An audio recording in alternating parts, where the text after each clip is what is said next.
नमस्कार, मैं पंडित लक्ष्मण वत्स। स्वागत है मेरे इस चैनल में। आज का विषय बड़ा ही इम्पोर्टेंट है। यह है ज्योतिष विज्ञान से जुड़ा हुआ है। विज्ञान इसलिए है कि इसको विज्ञान भी मानता है, इसीलिए इसको ज्योतिष विज्ञान भी कहा गया है, क्योंकि वैज्ञानिक हमारे ग्रहों पर रिसर्च कर रहे हैं अभी। तो चलो चलते हैं इस विषय के बारे में जाने। आज प्रथम पार्ट हम चालू करते हैं। श्री गणेशाय नमः। सर्वप्रथम गणेश जी का नाम लेना चाहिए हमें, क्योंकि भगवान गणेश जी से प्रार्थना कीजिए कि हम जिस विषय पर या इस कार्य को करने जा रहे हैं इसे संपन्न कीजिए और हमें ज्ञान और बुद्धि दीजिए। तो चलो चलते हैं, आज का पार्ट नंबर 1 चालू करते हैं। पार्ट 1, ठीक है। तो ज्योतिष विज्ञानों ने जब हमारे ग्रहों की खोज की तो हमारे ग्रह 7 ग्रह थे। मैन जो 7 ग्रह हैं, राहु और केतु को छाया ग्रह कहा गया है। तो सर्वप्रथम हमारी राशियां देखी गई आकाश में। जब राशियां देखी गई तो राशियां हमारी क्रम बाय क्रम इसी प्रकार रहती हैं, इनका कभी भी क्रम नहीं बदलता। यह पहले जो हमारे पूर्वज जो कुंडली बनाया करते थे इस प्रकार बनाया करते थे। ये हमारी कुंडली है पहले की, और आज की कुंडली हमारी इस प्रकार बनती है। तो हमें जो है, हम यहाँ पृथ्वी, ये हमारी पृथ्वी है केंद्र में। पृथ्वी के चारों ओर राशियाँ, ग्रह, नक्षत्र सभी भ्रमण करते हैं, और राशियाँ भी हमारी भ्रमण करती हैं, लेकिन राशियाँ क्रम बाय क्रम होती हैं। जो राशि पूर्व में उदय होती है वही राशि हमारी लग्न कहलाई जाती है। प्रत्येक राशि को हमारे 30 अंश मिले हुए हैं, और 30 गुणा 12 360, मतलब 360 अंश में हमारे आकाश ब्रह्मांड को हमारे ऋषियों ने जो है नापा है। तो 12 गुणा 30 बराबर 360 अंश, इसको अंश बोलते हैं। 360 अंश ये हमारे अंश हो गए। प्रत्येक राशि को 30 अंश मिले हैं। 30 30 30 30 30, इसी प्रकार प्रत्येक राशि को 30 अंश का माना गया है, और इसी में हमारे ग्रह जो है भ्रमण करते हैं। कितने अंश किस राशि में चले हैं ये भी हमें देखना पड़ता है। तो ये हमारा सारा सर्कल जो है 360 अंश डिग्री में बांटा गया है। तो इसी प्रकार हमारे ग्रह जो होते हैं, ये राशियाँ हमारी क्रम बाय क्रम ही रहती हैं, क्रम बाय क्रम रहती हैं। जैसे प्रथम राशि हमारी मेष, प्रथम राशि हमारी होती है मेष। दूसरी राशि होती है हमारी वृष या वृषभ बोलो। तीसरी राशि होती है मिथुन। चौथी राशि होती है कर्क, ठीक है। पांचवी राशि हमारी होती है सिंह। छठी राशि होती है कन्या। सातवीं राशि होती है तुला। उसके बाद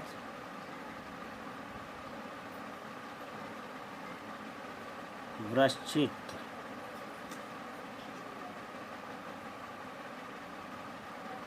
धनु,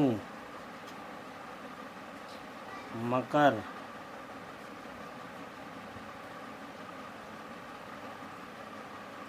कुंभ, और ये मीन, ठीक है। मीन राशि थोड़ी गड़बड़ हो गई, ठीक है। मीन राशि, प्रत्येक राशि हमारी 30 अंश की है। 30 30 30 30 30 30 30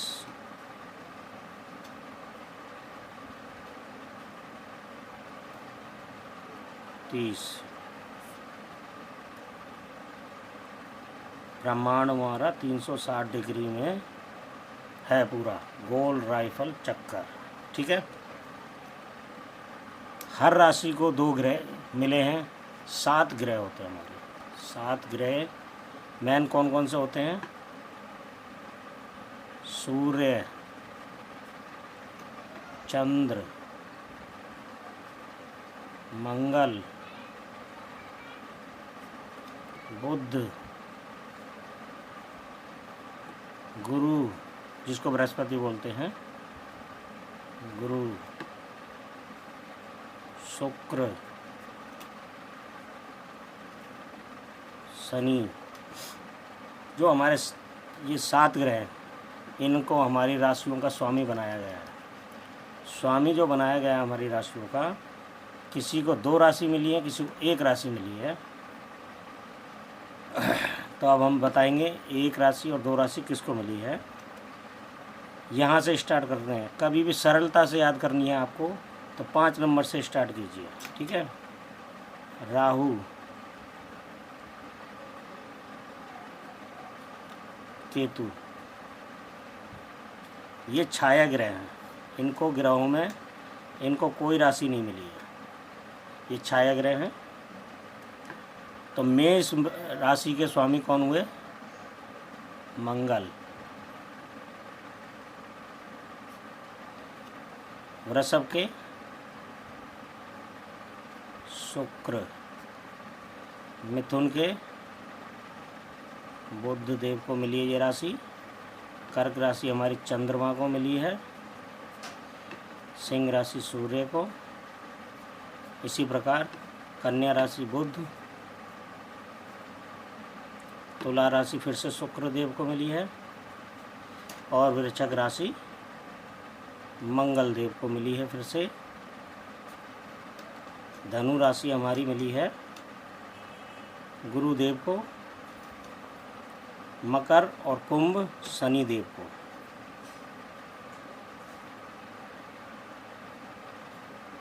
शनि। मीन राशि फिर से हमारे गुरुदेव को मिली है। राहु केतु को कोई राशि नहीं मिली, क्योंकि ये छाया ग्रह हैं।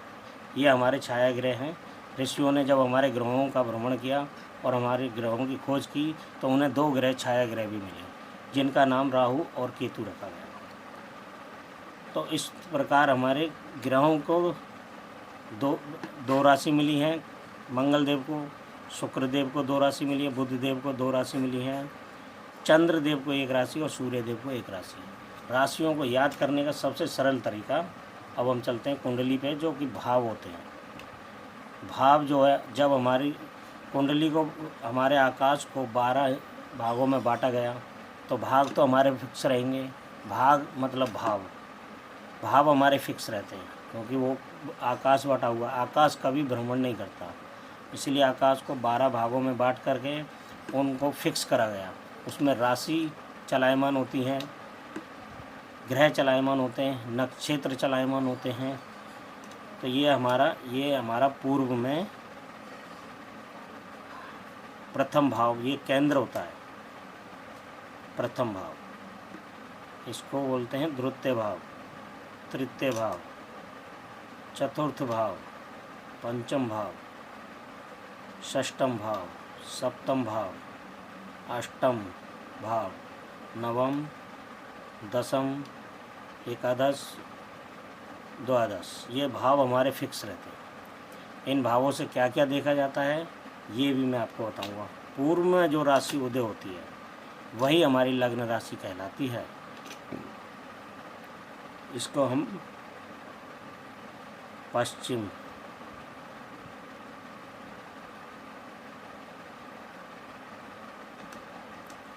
दक्षिण और उत्तर, ठीक है। तो प्रथम भाव हमारा तन का भाव होता है, हमारे संपूर्ण जीवन को देखा जाता है। इसको लग्न भाव बोलते हैं, लग्न भाव बोलते हैं इसको। और इससे हमारे तन को, हमारे शरीर को, हमारे पूरे जीवन को देखा जाता है प्रथम भाव से। द्वितीय भाव से धन भाव देखा जाता है, कुटुंब परिवार देखा जाता है, हमारे दाईं आँख देखी जाती है, वाणी देखी जाती है, और तीसरे भाव को सहज भाव बोलते हैं। इस भाव से छोटे भाई बहन को देखा जाता है।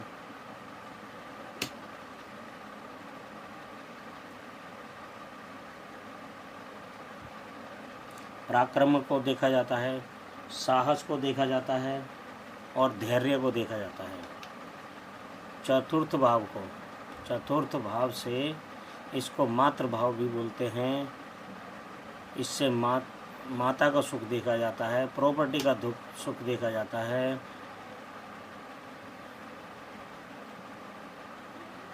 धन संपदा भी इसी से देखी जाती है, क्योंकि इस ग्रह में इसमें अगर धन संपदा होगी तो तभी तो सारे सुख सुविधा मिलेगी।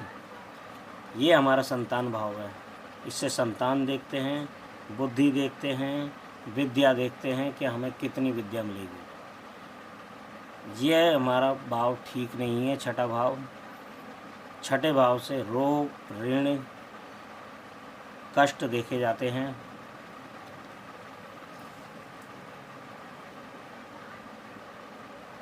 सातवां भाव पत्नी का भाव होता है। इससे हम पत्नी का विचार करते हैं,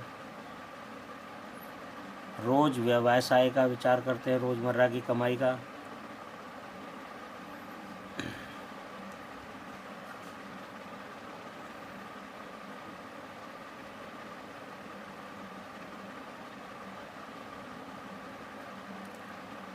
अष्टम भाव ये गहरी खोज का है, यह शत्रु का भाव भी है। इससे ससुराल देखी जाती है, और इससे यह भाव भी ठीक नहीं है, ये भाग्य भाव है। नौवें भाव से भाग्य देखा जाता है, और बुद्धि देखी जाती है। अब 10वें भाव से हम देखते हैं व्यवसाय, नौकरी, और ये हमारे पिता का स्थान भी है, क्योंकि माता के सामने पिता का स्थान आता है, तो ये हमारे पिता का स्थान है। इससे पिता का सुख देखा जाता है। 11वां भाव, इसको लक्ष्मी स्थान बोलते हैं।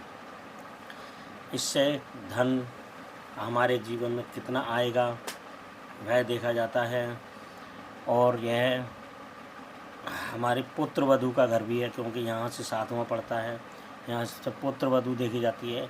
इसके बारे में मैं डिटेल एकदम बारीकी से बनाऊंगा आपके लिए। ये व्यय है, इससे व्यय देखा जाता है, खर्च देखा जाता है, विदेश यात्रा देखी जाती है 12वें भाव से, और इससे जेल जाना है नहीं जाना है ये भी देखा जाता है। ये भाव भी ठीक नहीं है, इसीलिए इस भाव को भी मारक भाव कहा जाता है। वो मैं अलग से वीडियो बनाऊंगा आपके लिए, आगे चल के आपको ज्योतिषी का राजा बनाकर छोड़ूंगा, ठीक है। अब आपको ग्रहों के जो है, अगर आपको स्वामी, राशियों के स्वामी याद करने हैं तो सरल उपाय मैं आपको बताता हूँ। अब हम इसको राशि मान लेते हैं, भाव तो फिक्स है ही। ये प्रथम राशि हो गई, ये द्वितीय राशि हो गई, ये तृतीय राशि हो गई, चतुर्थ, पंचम, षष्टम, सप्तम, अष्टम, नवम, दशम, एकादश, द्वादश, ये राशियाँ हो गई। इस राशियों में सर्वप्रथम यहाँ से स्टार्ट करते हैं 5 नंबर से। यह राशि हमारी सूर्य देव को मिली है, ठीक है। उसके बाद आते हैं चंद्रदेव, ठीक है। सूर्य देव को ग्रहों का राजा कहा गया है, इसीलिए इनको सिंह राशि मिली है। सिंह राशि का मतलब किंग। चंद्रदेव हमारे माता के कारक हैं, तो इसलिए इन्हें चौथी राशि मिली है। बुध देव को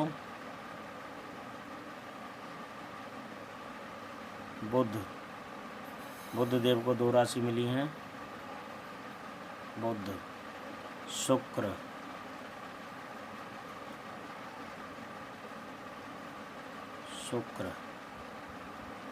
मंगल,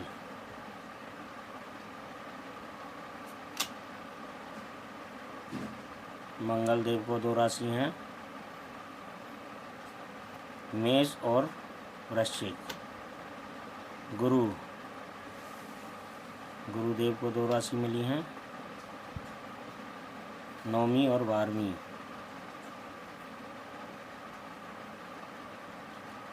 शनि को 2 राशि, 10वीं